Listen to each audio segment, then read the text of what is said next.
In 2017 and 2018, it was probably one of the most difficult times to be a buyer here in Fort Collins, Colorado. I remember showing up to properties and there would be 10 to 15 groups walking through the house. The market or the property would have just hit the market and realtors and their buyers were lining up to go through the home. And by the time you already walked through the house, there would be 2 or 3 cash offers, one 10 to 20% higher than the list price, and you being an agent, you'd look at your buyers and just kind of shrug your shoulders and be like, well, on to the next, or let's mortgage our future. Well, if you would have bought back in 2018, even paying a premium, you probably would just now be catching up to the market, but it wouldn't necessarily have been a bad choice. Now, walking into 2021, after seeing a strong 2020 market, even with the coronavirus, walking into 2021, it feels very similar, eerily so. We're walking through properties. Now, the cool thing is right now, they're not allowing multiple groups to go through. Obviously, there's social distancing, there's parameters and guidelines that we're needing to follow, but you're not necessarily walking through a group, but it is a very competitive environment, and it's something that I'm having discussions with my buyers, really setting expectations. And that's what this video is going to be talking to you about, is buying a house in Fort Collins, Colorado in 2021. What's up, everybody? This is Patrick Soukup with Soukup Real Estate Services here in Fort Collins, Colorado. And if you're new, please consider subscribing to the channel if what you're looking for is learning everything there is to know about Fort Collins, Colorado.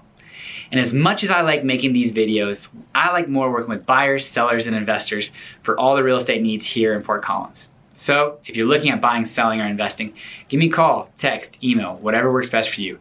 I'd love to work with you here in Fort Collins. Without any further delay, let's jump into the video of how to buy a house here in Fort Collins in 2021. Enjoy.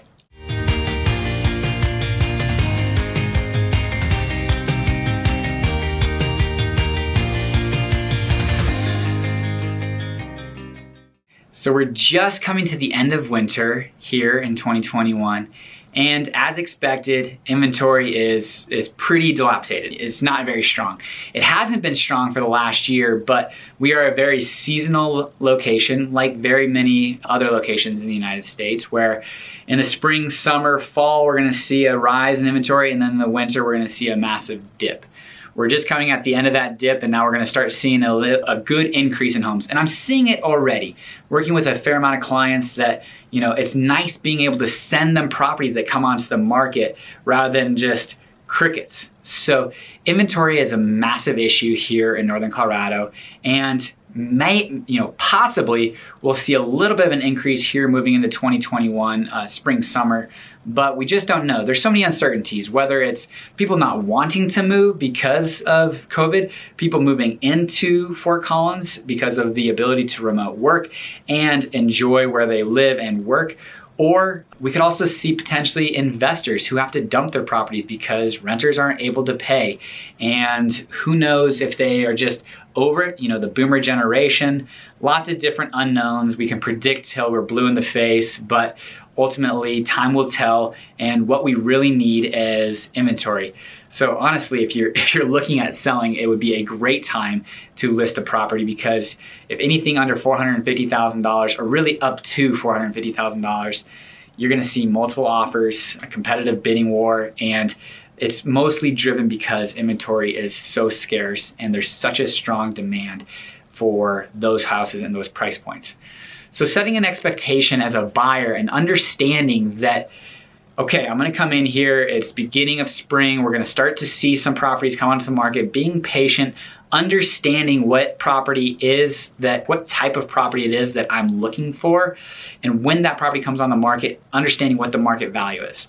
And being willing to, compete to a certain extent on the offer, but working with somebody, whether that be me or somebody else. Obviously, I'd love to work with you, but if it's not me, make sure that that person understands patience and that they're not in it just for the sale, but they're in it for the security of your financial and housing future. So going into the market with realistic expectations of how many properties are coming on the market, what does it look like as far as submitting an offer, but Inventory being completely depressed right now is something that we need to keep an eye on and hope to see increase.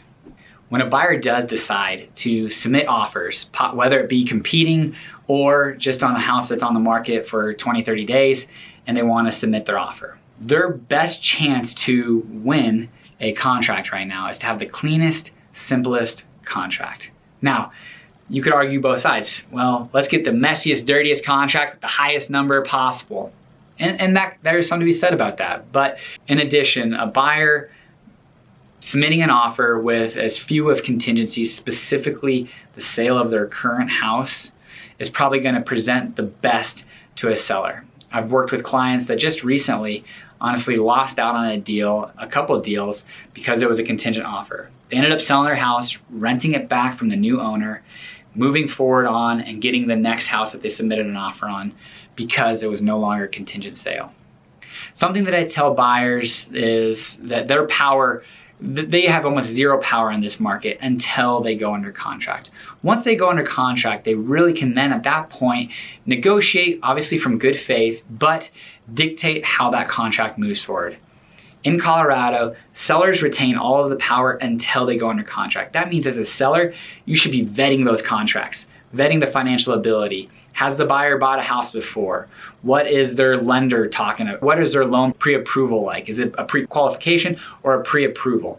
And a buyer on the flip side, they're powerless until they go under contract. So it's in the buyer's best interest to present the cleanest, most easy contract possible when they're submitting offers. And we're going to jump into some of the ideas of how buyers can potentially win or position themselves to win that contract or buy that property. So buying a house in 2021, we've clearly seen interest rates going to be dictating a lot of buyer demand. Inventory, specifically in Fort Collins, is extremely compressed, which is increasing the demand and prices. And we also have talked about how buyer's power comes when they get under contract. So presenting an offer that's as clean as completely possible, and a seller's is by not going under contract and vetting out those contracts and taking the cleanest, best, most qualified buyer possible. Well, what are some ideas that I've seen implemented and used for buyers to submit a strong offer? Okay.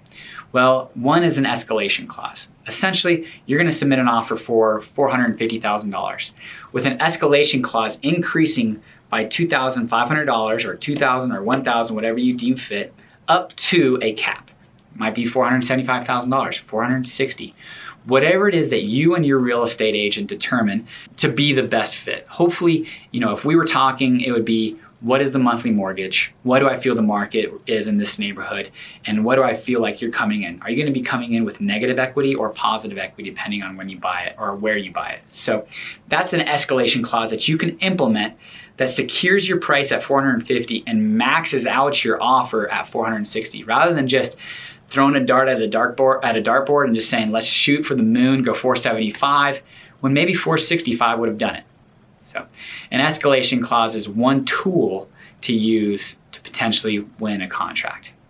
The next is potentially putting your earnest money going hard. Okay, as I've discussed, Colorado is a completely buyer-friendly location, meaning for the wrong sneeze by the annoying neighbor, you could cancel your contract and essentially get your full earnest money returned to you. So, when you go under contract as a seller, that earnest money is a joke. It really truly is. I mean, until you get to a point where they have expired all contractual deadlines, and that money, you could consider that earnest money going hard except for any extraneous circumstances. Well, maybe as a buyer you say, okay, day one, $2,000 of my $4,000 earnest money is going hard, meaning non-refundable. It is all yours, seller. At least if you go under contract with me for 30 days, you know that at the end of that 30 days, you're gonna at least get $2,000. So give me a chance to buy the house. It doesn't necessarily affect me on the backside as a buyer because, well, I'm gonna get that money back to me in the form of the down payment if I do in fact close. Now, if you don't close, which there are absolute risks there, well, at that point, you're got $2,000. And you can only do that so many times because that down payment money is gonna go away pretty quick. So Be careful, understand that that's a tool, not necessarily a tool that you should use on maybe older houses, but it is a tool to use that might not necessarily cost you anything extra if you close, but it will cost you dearly if you don't, in the form of lost $2,000. Which then gets me into a backup position. That earnest money is essentially completely refundable from the seller's perspective and the buyer's perspective if for any reason they decide the house is not worthy to be bought. And there are a fair amount of houses that do fall out of contract for whatever reason. The buyer can't close because of lending. There was a main line break in the sewer, whatever. There could be a number of reasons that they are not able to close and the buyer pulls out. Something that isn't necessarily highly used and does kind of tie your obligation towards a house for at least 25 to 35 days is going what's called backup position. Essentially, you're gonna go behind the current buyer of the house, and if for whatever reason that buyer is unable to perform on that contract, you as the backup automatically become in first position. A lot of buyers won't go through the hassle, the headache, the annoyance of sticking in backup for 25 to 30 days, and they just say, screw it, we're just gonna go ahead and move forward. As a seller, you love putting properties in a backup position because, well, at any time, if the buyer starts to kind of waffle, you just say, that's fine, go away. We got somebody in backup that's actually a stronger offer than yours. Thanks, but no thanks, we'll go with them. So as a seller, having a buyer in backup position is very strong. And as a buyer, you might just be able to come in backup without having to compete. Property never hits the market again, but all you're giving up is time. So 25 to 35 days. So depending on the time of the market, you might not want to do that because maybe there's a lot of properties going on and you'll find something else. Or maybe it's a little bit, like crickets out there. Not much is happening. And so you'd rather take your chance with time than you would with additional monies. So idea number 3 is going into backup position. Idea number 4 is having your lender call the seller and or the listing agent. We are dealing with a world that has Quicken Loans, Rocket Mortgage, where if you're fogging a mirror, you could get pre-approved for a loan. That's great, but I've worked with these clients and it can be very difficult to close on time or to close at all. So if you're working with a lender who has vetted you, understands your financial position, and is willing to put their name on the line saying, hey, Mr. and Mrs. Seller, Mr. and Mrs. Listing Agent, my buyer is strong. They will get to close.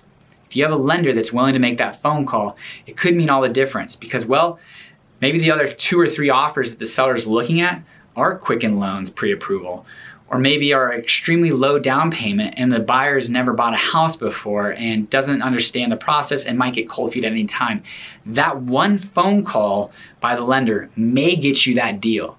So be willing to work with somebody, like myself, who has relationships in Fort Collins with very strong, reputable lenders who would be willing to put their name on the line for you because they're not gonna just have you fill out 6 lines on the internet and give you a pre-approval. They're gonna take you through, they're gonna vet you out and make sure that you do in fact have the income, credit score, and assets to be able to afford that property. So having a lender being willing to call the listing agent and buyer or seller, is a potential tool that you could implement. Here's an idea that you might not necessarily think is the easiest, but flexibility on closing. Now granted, we can't all do that because of maybe our rental situation, the sale of our current home, whatever that might be, but allowing the flexibility to the seller saying, hey, Mr. and Mrs. Seller, we'd be willing to close in 27 days or 47 days. Maybe you need that extra 20 days to secure your next position, your next house. Or, screw it, let's close as quick as we can. But being a flexible buyer could provide you that upper hand in the seller's eyes saying that, hey, these guys aren't just gonna kind of dictate us.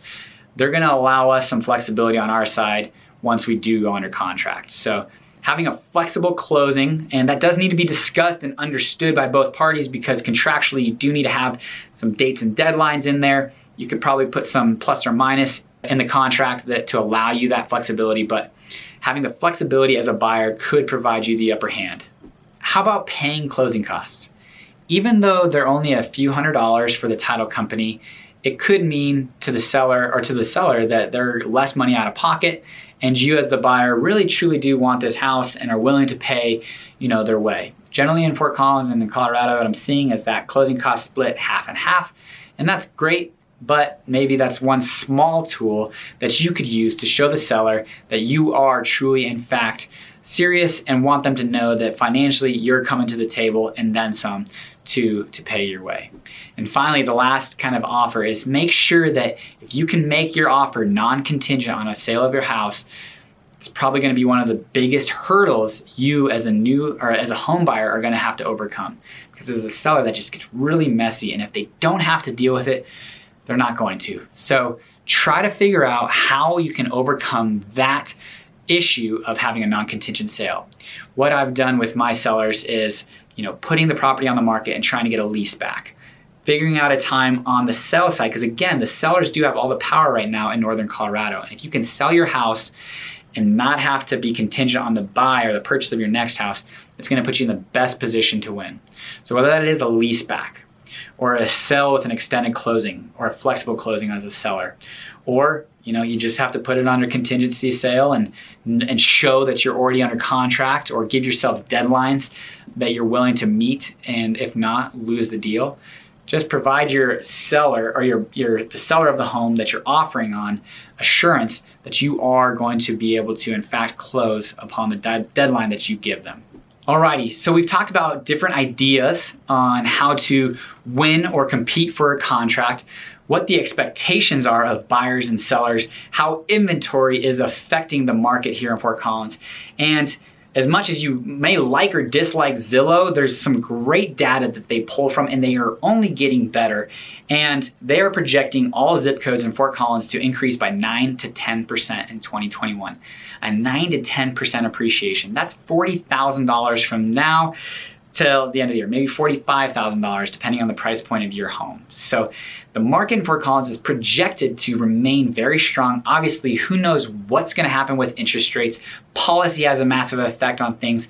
Coronavirus isn't over by any means, and businesses are still struggling. So there are so many X factors, but Fort Collins seemingly has a strong housing market with a lot of economics that are saying that it's gonna remain strong.